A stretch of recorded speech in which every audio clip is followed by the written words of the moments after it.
Daily wages or reserve category employees और PM package employees पिछले कई महीनों से धरना प्रदर्शन चल रहा है, आंदोलन चल रहा है और इसी बीच घाटी के अंदर लगातार टारगेट किलिंग्स जो हैं वो हो रही हैं और वहां पर निर्मम जो है उन्हें टारगेट बनाया जा रहा है। जो जितने भी लेबरर्स हैं, नॉन लोकल्स हैं, वहां पर उन्हें टारगेट किया जा रहा है और थ्रेट लेटर्स भी इशू किए जा रहे हैं। बार बार ये कहा जा रहा है कि आप घाटी में मत आइए, आएंगे तो अपनी जान जोखिम में डालेंगे, उसके जिम्मेदार आप खुद होंगे, हम नहीं होंगे। टीआरएफ की बात करें, लगातार थ्रेट लेटर इशू कर रहा है। पुलिस प्रशासन की बात करें, वहां पर जितने भी मुलाजिम उन्हें कॉल करके ये कहा जा रहा है कि आप वापस मत लौटिए, आपकी जान को खतरा है, जब स्थिति सामान्य होगी तभी वापस आइएगा। लेकिन सवाल ये है कि एक तरफ एडमिनिस्ट्रेशन चाहती है कि आप वापस ना लौटें, आपकी जान को खतरा है, दूसरी तरफ केंद्र सरकार ये कहती है कि नॉर्मलसी है, सब कुछ ठीक है। तीसरी तरफ उन्हीं मुलाजमों की तनख्वाह पर रोक लगा दी गई है और उन्हें सैलरी नहीं मिल रही। इतने महीनों से दीपावली उनकी जो है बिना सैलरी के गई, दशहरा उनका बिना सैलरी के गया, भाई दूज उनका बिना सैलरी के गया। और उन लोगों का क्या कसूर है? जहां तो सरकार उन्हें रिलोकेट करे, अगर नहीं कर सकती तो उन्हें कम से कम सेफर प्लेसेस पे उन्हें अटैच करे या फिर ट्रांसफर करे कहीं ऐसी जगह प्लेस पे जहां पर उनकी जान पे खतरा ना हो। उनकी जान की सिक्योरिटी की जिम्मेदारी तो सरकार ले सकती है, इतना तो कर सकती है। सरकार वो भी नहीं कर रही। सरकार चाहती है क्या है, ये समझ नहीं आ रहा है। जानने का प्रयास करेंगे। नेशनल कॉन्फ्रेंस के प्रोविंशियल प्रेसिडेंट रतनलाल जी मेरे साथ से बातचीत करते हैं, जानने का प्रयास करते हैं नेशनल कॉन्फ्रेंस इस स्थिति को कैसे लेती है। रतनलाल जी, सबसे पहले तो स्वागत है बहु एक्सप्रेस पर आपका। Thank you very much. सबसे पहले ये जानना चाहूंगा, सरकार का जब कोई कर्मचारी जो है वो अगर किसी चीज की डिमांड करता है, एज ए एडमिनिस्ट्रेटिव सेक्रेटरी बात करें या फिर जो ड्यूटी के इस समय महामहिम है मनोज सिन्हा जी, तो वो उन चीजों पर बातचीत नहीं कर रहे, उन किया जा रहा। सैलरीज पिछले 6-7 महीने से, 3-4 महीने से कई एम्प्लॉइज की रुकी हुई है, कईयों की 6-7 महीने से रुकी हुई है। उनकी दीपावली ऐसी ही गई अधूरी, पैसों के बिना गई। बच्चे उनके इस समय जो है उनके साथ प्रदर्शन कर रहे हैं। पनामा चौक चले जाइए, वहां पर रिजर्व कैटेगरी एम्प्लॉइज बैठे हुए हैं। डेली वेजेस पीएचई हेडक्वार्टर में बैठे हुए हैं अपने, वहां पर उनके बच्चे बैठे हुए हैं। तो ये सरकार चाहती क्या, ये समझ नहीं आ रहा कुछ। बड़े दुख की बात है कि डेली वेजेस को बैठे हुए 1 साल से ज्यादा हो गया। उनके बाल बच्चों ने भी सड़क पे आके मुजाहरे किए। लेकिन बड़े दुख की बात यह है कि भाई सरकार इनकी बात सुनने के लिए तैयार ही नहीं। हर चीज का हल है, हर चीज का सॉल्यूशन है, बशर्ते कि नीयत साफ हो, नेक नीयत हो, तभी हल निकल सकता है। अगर मन में खोट रख के कोई बात चलाए तो वो चल नहीं सकती। ये लोग इन्हीं के मुलाजिम हैं। अब आप अंदाजा लगाइए कि एज ए ह्यूमैनिटी के नाते से ही, हम तो यही समझते हैं कि ह्यूमैनिटी के नाते से ही आपको बुलाना चाहिए था इनको। 20-20, 25-25 साल से डेली वेजर का ये काम कर रहे हैं और इनको रेगुलाइज करना चाहिए। हक बनता है इनका, जस्टिस डिमांड करता है कि भाई इनको इनका हक मिलना चाहिए। और बदकिस्मती ये है कि भाई आज इस सरकार में अपना हक मांगने के लिए भी जब सड़कों पे आते हैं लोग और सड़कों पे आके इनको जो लाठियां पड़ती हैं, मैं समझता हूं ये बहुत ही एक घिनौना काम सरकार करती है। सरकार को चाहिए कि इनको फौरी तौर पे बुलाए क्योंकि मुलाजिम इनके हैं।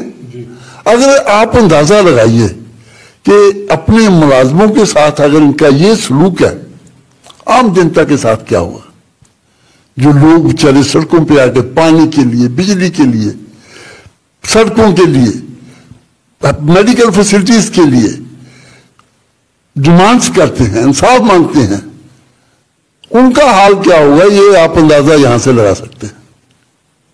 तो हम तो कहेंगे कि साहब इनको फौरी तौर पे बगैर फर्दर डिले, एक तो इनकी तनख्वाहें जो रोकी हुई हैं, इतना तो होना चाहिए ना कि भाई इनके बच्चों का क्या होगा, कैसे वो 2 टाइम की रोटी अपनी खाते होंगे या क्या, कैसे कमाते होंगे, कैसे इनका घर चल रहा है, कैसे चूल्हा इनका जलता होगा।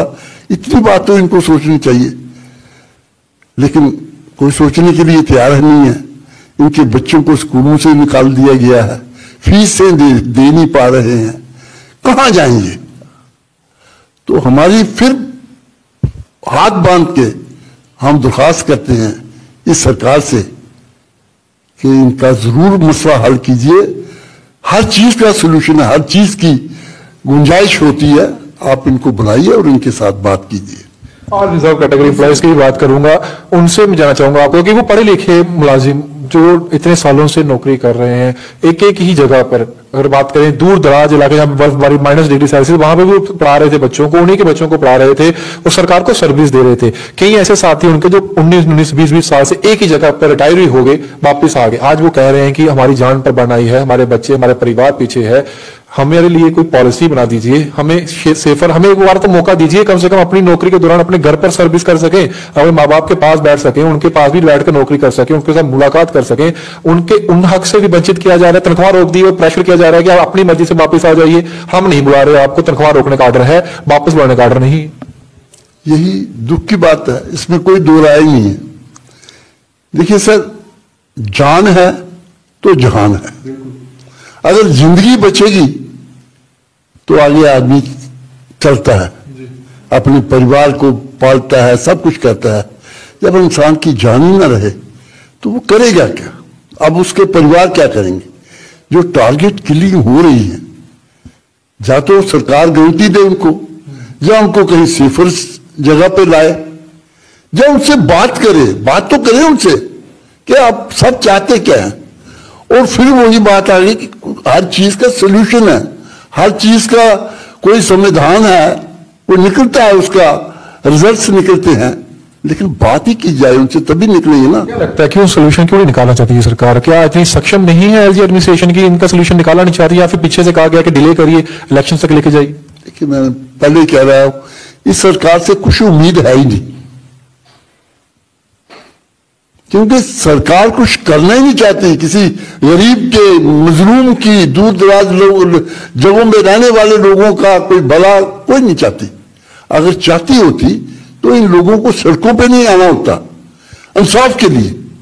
جو آدمی انصاف کے لیے سڑکوں کی دھول چاٹ رہے ہیں, آج 4 مہینے سے 5 مہینے سے بیٹھے ہوئے ہیں, اور ان کو پتا ہے کہ اگر ہم وہاں جائیں گے تو ہم بچیں گے نہیں. یہ آپ کے سامنے مثالیں, ابھی 3 دن پہلے ہی وہاں 2 مزدوروں کو گولی لگی, ٹارگٹ کلنگ کی, ٹارگٹ کیا گیا ان کو. چلو بھگوان نے ان کی سنی, بچ گئے تو بہت بات الگ. آگے پر پیچھے 35 سے زیادہ لوگ تو ٹارگٹ کلنگ میں مارے گئے ہیں. تو دیکھیے, انصاف آخر وہی بات ہے کہ بھائی یا تو ان کو آپ ایسی جگہ پہ لائیے جہاں ان کی جان کی سیفٹی ہو, یا ان سے بات کیجئے کہ صاحب آپ چاہتے کیا ہیں, کیسے آپ کی جان کی سیفٹی ہوگی, اور ان کا اچھا پھر اس کے بعد آپ ان کی تنخواہیں بند کر دیں گے, بال بچے بھوکے مریں گے. تو میں ہم لوگ تو سمجھتے نہیں کہ بھئی یہ تو ان کے ساتھ انصاف ہو رہا ہے. ان کے ساتھ انصاف ہونا چاہیے, ان کو بلانا چاہیے, ان سے بات چیت کا راستہ کھولنا چاہیے, اور کم از کم ان کی جان و مال کی حفاظت تو سرکار کا فرض ہے کہ نہیں ہے, کیونکہ ملازم ہے آپ کے. اگر آپ وہ بھی نہیں کریں گے تو پھر آپ اپنے آپ کو یہ میں نہیں سمجھتا کہ آپ کہیں کہ ہم ایک اچھی اور سرکار دے رہے ہیں جموں کشمیر کے اندر, ہم نہیں سمجھتے. حال ہی میں دہلی کا دورہ بڑی بار کر چکے ہیں ایل جی منوج سنہا, اور وہاں پر جب بھی آتے ہیں واپس بات چیت ہوتی ہے تو 2 وشوں پہ بات ضرور کرتے ہیں. کہتے ہیں کہ سیکیورٹی کے ریلیٹڈ بات چیت ہوئی ہے, اور دوسرا کہتے ہیں کہ کلچرل پروموٹ کے لیے بات چیت کی گئی, کلچر ہیریٹیج کو سیکیور بچانا ہے, اور تیسرا وہ ابھی حال ہی میں جب گئے تھے تو انہوں نے کہا کہ مودی سے ملاقات ہوئی ہے تو اس میں انہوں نے ایس ٹی اسٹیٹس کے لیے, جو اس میں پہاڑی اسٹیٹس کی بات کریں تو ان کو ایس ٹی اسٹیٹس دینا, اس کو لے کر کہا, انہوں نے کہا کہ گجر بکر والوں کو گھبرانے کی ضرورت نہیں ہے, ہم ان کا حق جو ہے وہ سیف رکھیں گے, ان کو الگ دیں گے. تو اس پر بات کری, لیکن یہ مدعے ان کے لیے مدعے نہیں ہے کیا؟ دیکھیے سر, ہر مدعا ہوتا ہے. اب یہ جو لوگ سڑکوں پہ بیٹھے ہوئے ہیں, آخر ان کے لیے تو بہت بڑا مدعا ہے, جہاں ان کی زندگی اور موت کا سوال ہے. اس سے زیادہ کیا مدعا ہو سکتا ہے؟ اور یہ ہر سرکار کا فرض بنتا ہے. آپ سرکار کی کرسی پہ بیٹھے ہیں, بیٹھے کس لیے ہیں پھر؟ اگر آپ اپنے لوگوں کا بھی کوئی سلوشن نہیں نکال سکتے, کوئی اس کا سمدھان نہیں نکال سکتے, کوئی اس کا آؤٹ کم نہیں نکال سکتے, ریزلٹس اس کے, تو میں نہیں سمجھتا کہ بھئی اس قسم کا کوئی بات چلے. सरकार के में जोरावर सिंह राठौर में एलजी मनोज सिन्हा पहुंचे, जम्मू बड़ी बार आए हैं, लेकिन पनामा जो ज्यादा दूर नहीं है वहां से, वहां पर ऑल रिजर्व कैटेगरी एम्प्लॉइज बैठे जो उन्हीं को सर्व करते हैं। पीएम पैकेज एम्प्लॉइज की बात करें, उन्हीं के रास्ते से होकर गुजरते हैं, डेली वेजेस जहां बैठे हैं वहीं से होकर गुजरते हैं फ्लाईओवर से, लेकिन एक बार भी उनके पास जाने का प्रयास नहीं किया गया। मैंने वही कहा ना जी, ये तमाम बातें तब होती है जब दिल में दर्द हो। इसको फिक्र ही नहीं है मेरे मुलाजिम कहाँ हैं, क्या है, दर दर हो रहे हैं, सड़कों पे पड़े हुए हैं, या सरकार कैसे चल रही है। अगर इतना दर्द होता तो आज जम्मू कश्मीर के हालात और होते।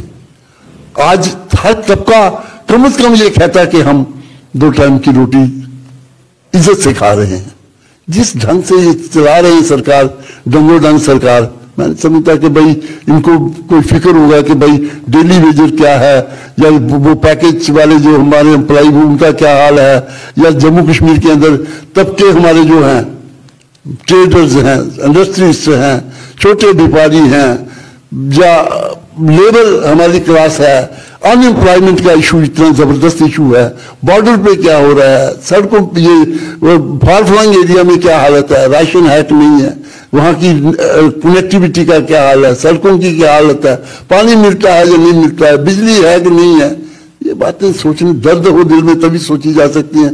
ये लोग तो चला रहे हैं तो चला रहे हैं। कोई जब जम्मू कश्मीर एक स्टेट था, उसमें लद्दाख एक हिस्सा था, लद्दाख अब अलग यूटी है, वहां पे एलजी अलग है, यहाँ पे एलजी अलग है। वो एलजी इतने सक्षम है कि उन्होंने एक ऑर्डर निकाल दिया, उनके एडमिनिस्ट्रेटिव सेक्रेटरीज ने कह दिया कि डेली वेजेस को पक्का कर देंगे। उन्होंने ऑर्डर निकाल दिया, उन्होंने उनकी तनख्वाहियां जो उनको 150, 200 पे हाइक कर 450, 550 कर दिया, हाई वेजेस भी बढ़ा दिया, लेकिन यहाँ क्यों नहीं कर पा रहे? वो भी सेंटर के दिन है, ये भी सेंटर के दिन है, तो उनके एलजी में ऐसी कौन सी खासियत है कि उन्होंने एकदम से ऑर्डर निकाल दिया कि आप परमानेंट जाइए, खुशी मनाइए, और उनके वहां पे सारे जश्न मना रहे हैं कि हम पक्के हो गए, डेली वेजेस में खुश हैं, लेकिन यहाँ पर जा रहे इनका साथ आज भी भेदभाव किया जा रहा है।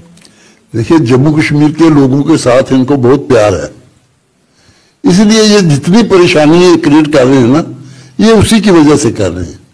आज जम्मू कश्मीर में किसी के चेहरे की तरफ आप देखें, मुरझाए हुए हैं, बच्चे फ्रस्ट्रेशन में आ चुके हैं।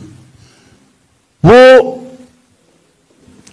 इस ढंग से जम्मू कश्मीर के अंदर इस वक्त हालात बने हुए हैं, वो आपके सामने है। अब बच्चे इतने फ्रस्ट्रेशन में आए हुए हैं, जो अनएम्प्लॉयड हैं, पढ़े लिखे हैं, कहां जाएं? वो नशे की तरफ जाना शुरू हो गए हैं। अब इनकी तरफ से देखिए, अब तो देखिए लद्दाख का भी आपने हवाला दिया, और जम्मू कश्मीर में अब तो बियर आपको हर दुकान में मिलेगी, हर स्टोर में मिलेगी, तो रेडी ड्रिंक मिलेगा। ये तो इनका तो यही है ना कि भाई नशे की तरफ जाओ, आप मस्त रहो और हमें हुकूमत करने दो। ठीक है, यही अगर आपने करना तो करते रहिए। नहीं, भाजपा तो अस्वस्थ है, वो कह रही है कि चुनाव कभी भी लड़ाई, विपक्ष कह दिया उन्होंने कि तैयार रहिए, कमर कस लीजिए, हम तो सरकार बनाने वाले हैं। उन्होंने कह दिया कि मुद्दा तो चुनाव में एक ही होगा, डेवलपमेंट होगा, बाकी किसी मुद्दे पर चुनाव लड़ना नहीं। बदकिस्मती यही है ना, ये चुनाव टाल क्यों रहे हैं, बार बार क्यों टाल रहे हैं? उनका यही मकसद है। रविंद्र जी कह रहे हैं कल करो चुनाव में तैयार हूं। किस कहां तैयार है? अगर ये सरकार इनकी है, सेंट्रल में भी इनकी है, जम्मू कश्मीर में भी इनकी है, तो फिर रोकता कौन है? आज सर्टिफिकेट दे दीजिए, मैं होम मिनिस्टर दे दीजिए, ठीक है जी, we are ready to contest the election. तो हमें क्या करने दे, कोई ऑर्डर निकाले कहें उनको। मतलब ये टाल रहे हैं ना, टालने पे टालते रहिए। डेमोक्रेसी का आज पिछले 4 साल से क्या हो रहा है? यहां तो डेमोक्रेसी नाम की कोई चीज लगती नहीं है, ना ही है। अगर होती है, ये कहते हैं कि इलेक्शन तो लोग कराए ना, इलेक्शन पता चल जाएगा कौन कितने पानी में। नेशनल कॉन्फ्रेंस के प्रेसिडेंट जो है डॉक्टर फारूक अब्दुल्ला जी, आज उन्होंने कहा है कि मेरी सेहत जो है वो मेरे को इजाजत नहीं दे रही है कि मैं अपनी प्रेसिडेंटशिप जो है उसे मैं आगे लेके जाऊं। तो उन्होंने कहा है कि इसलिए मैं अपनी प्रेसिडेंटशिप जो पोस्ट है उससे मैं छोड़ूंगा। और अब कहा जा रहा है कि 5 दिसंबर को शायद उमर अब्दुल्ला जी जो former chief minister Jammu Kashmir के हैं वो प्रेसिडेंटशिप ले सकते हैं। तो क्या लगता है कि अगर वो टेक ओवर करते हैं इस प्रेसिडेंटशिप को, कितना बड़ा बदलाव नेशनल कॉन्फ्रेंस के अंदर भी खेमे में देखने को होगा, नई ऊर्जा का संचार होगा कि नहीं होगा? देखिए, नेशनल कॉन्फ्रेंस हमेशा डेमोक्रेटिक सत्य पर यकीन रखती है। आज डॉक्टर फारूक साहब थे, कल उमर साहब आएंगे, उससे पहले शेख साहब थे। तो ये एक प्रोसेस है, चल रहा है। और मैं समझता हूं कि दिन ब दिन नेशनल कॉन्फ्रेंस मजबूती होगी, इसमें ज्यादा से ज्यादा लोग नेशनल कॉन्फ्रेंस में शामिल होंगे। मैं समझता हूं कि एक आने वाली सरकार जो है वो नेशनल कॉन्फ्रेंस की होगी। और यही वजह है कि नेशनल कॉन्फ्रेंस एक जवान के हाथ में जब आएगी तो नई ऊर्जा, नई ताकत के साथ हम आगे बढ़ेंगे, इसमें कोई दो राय नहीं।